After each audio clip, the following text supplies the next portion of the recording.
Welcome back to the shop, guys. As promised, we talked about this about a week ago to show you the new latest addition to the D2S family, and that is the Yamaha Rhino. I did sell the little blue beast there that we've had on the channel for, I don't know, since the very beginning. Had that thing for about 8 years. Sold it last weekend, or it was 2 weekends ago. Sold it, got a good price for it. It was running really good, and I think it's going to go to a good family. So we picked this one up right here. This is the latest edition. I'll show you a little bit. I'll go around it here in a minute. But this is a 2009 Yamaha Rhino 700 fuel injected. Second year of the fuel injected, and it's a sport model. So it's got some different stuff. I'll show you some suspension stuff. So right now I'm kind of going through it and making sure, I got the whole winter to kind of make sure everything's in order. The next spring we're going to hit it hard, and we're going to bring it up to the property and do some trails and just general maintenance with it. So it's going to be a good tool, I think, for us up there to be able to run around and get firewood and just get around on the property, and also just have a little bit of fun with. The Rhino, they don't make the Rhino anymore. I think they stopped making it in 2013, but we really like this thing because it fits in my trailer, the trailer that we have now, so I don't have to get a new one of those, and it's also narrow, which you can tip it, so you got to be a little bit careful. Some of the newer ones are a little bit wider, but it's still a great machine, and I'm probably out of focus like usual. That's very good.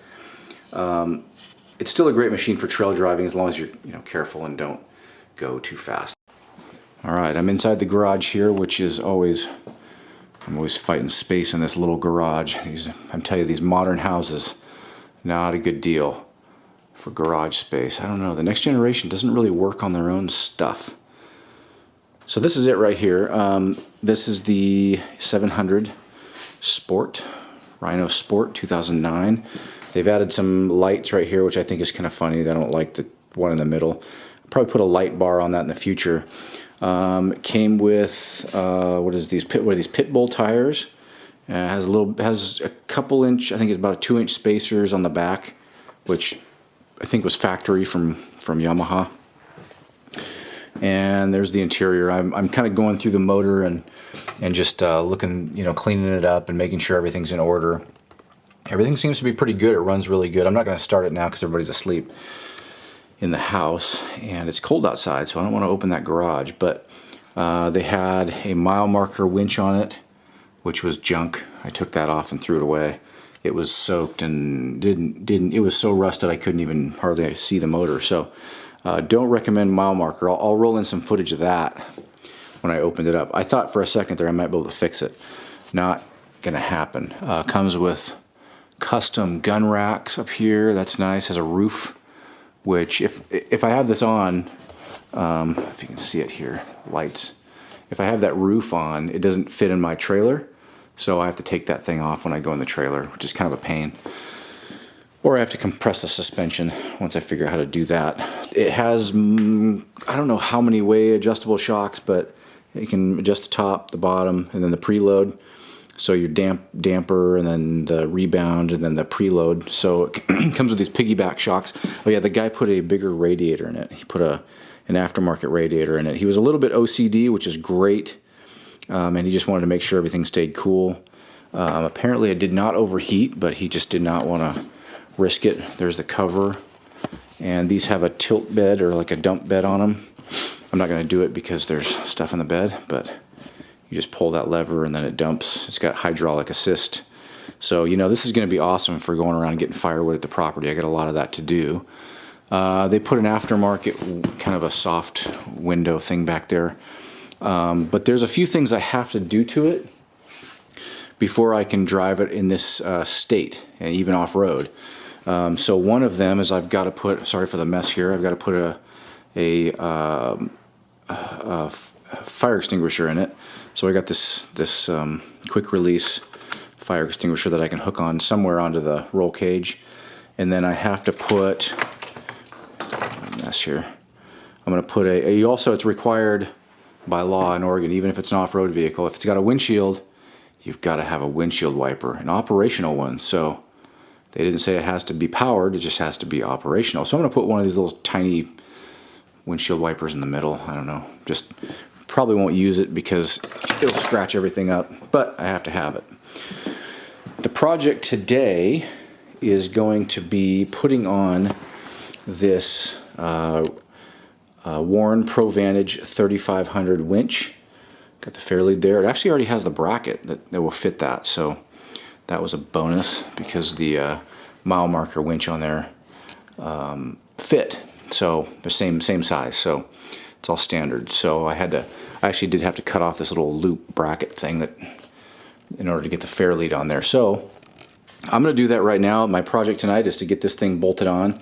I probably won't get into the wiring, but we'll see how far we get. I want to get the fair lead on, and then I'm going to get the winch on there. And oh yeah, this is the Pro Vantage series. They don't make them anymore.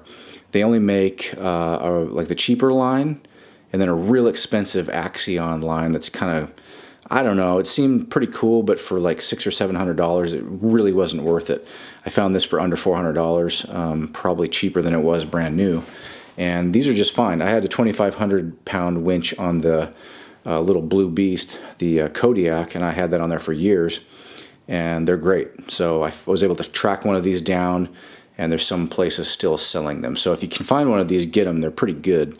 They're really easy to operate with the clutch mechanism is really nice, and they're tough. They have metal gears and metal planetaries in there, so they're a really high quality winch. So I'm going to be getting that thing mounted in there so that we won't be getting stuck as easy. I'm going to get started on that, and you guys can follow along. Alright, so the first thing I got to do is put on this fair lead right here, this roller, a fair lead roller, and the instructions from Warren are notoriously bad, but I vaguely remember doing this on my last one. I think that this is the bolt setup that goes on here. They don't show what bolts or whatever to use, but it's pretty self-explanatory, I think. When in doubt, just throw parts at it, see if it fits.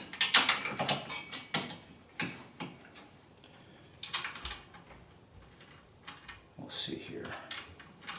Looks like that'll work.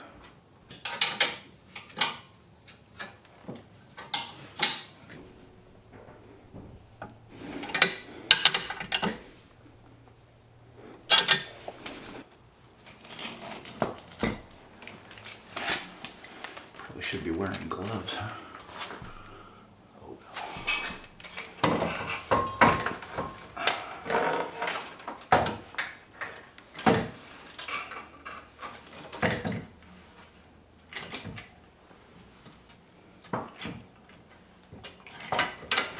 So you gotta fish the wire through your, yeah, I think that's good. I'm not gonna go any higher. I think that's nice. It stabs you in the hand here. All right. Now, hopefully there's enough room between the bolts that they gave me. It looks like it's too tight, actually. All right, before I go and tear everything apart, because it is a pain to get this off of here, I'm just gonna widen these up. I don't have a lot of room anyway, so.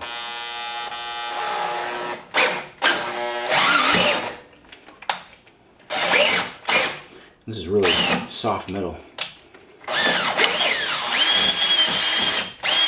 I just did that one. These I have to drill out anyways, because those holes don't line up to the bumper bracket, so I'm just going to touch that up.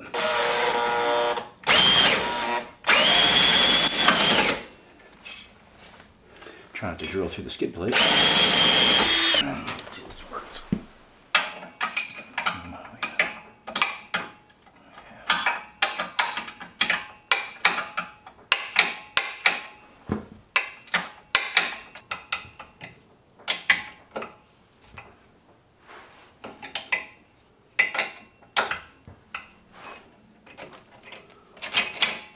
Yeah. Nice. All right. Now,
Let's see, which way should I route these things? I don't know, maybe. I don't know.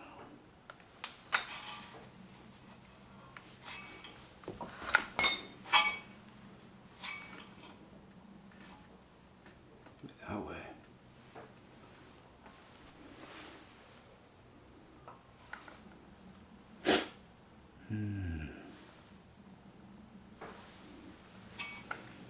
We'll think about that. I'll get it all laid out first.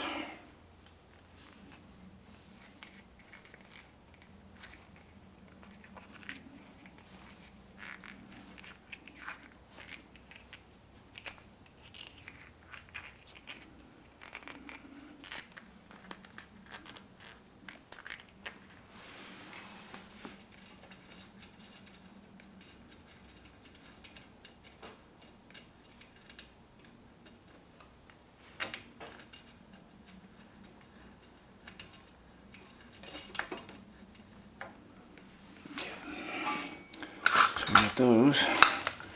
I've got to route these things somehow. Alright, so I got to figure out a way to route these up here.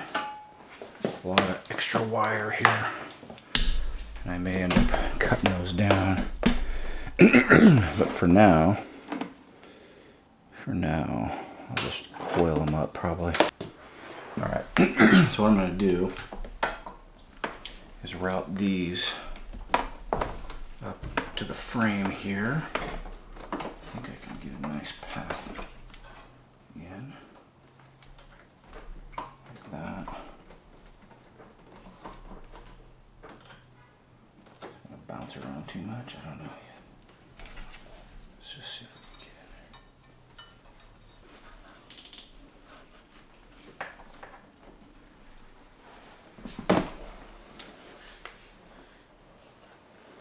there. Yeah, that's great.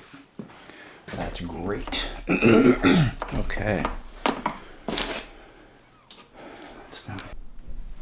All right, so I've decided to put the contactor unit, which seems waterproof.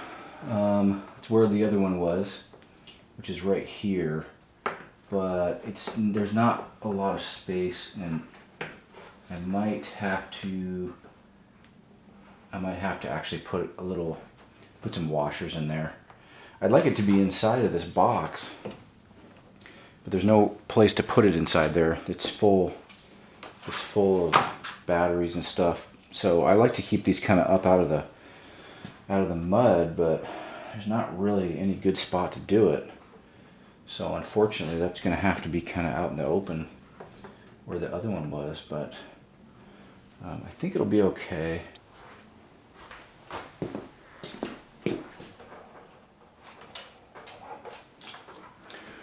Well, I think that about does it for tonight. We're going to wrap it up for this part one series of putting the winch on this Rhino. These things always take longer than expected, but it's going pretty smooth. I mean, I got the winch mounted, the fair lead mounted, hook mounted on there, and then I have my power cables run from the winch up here, partially routed.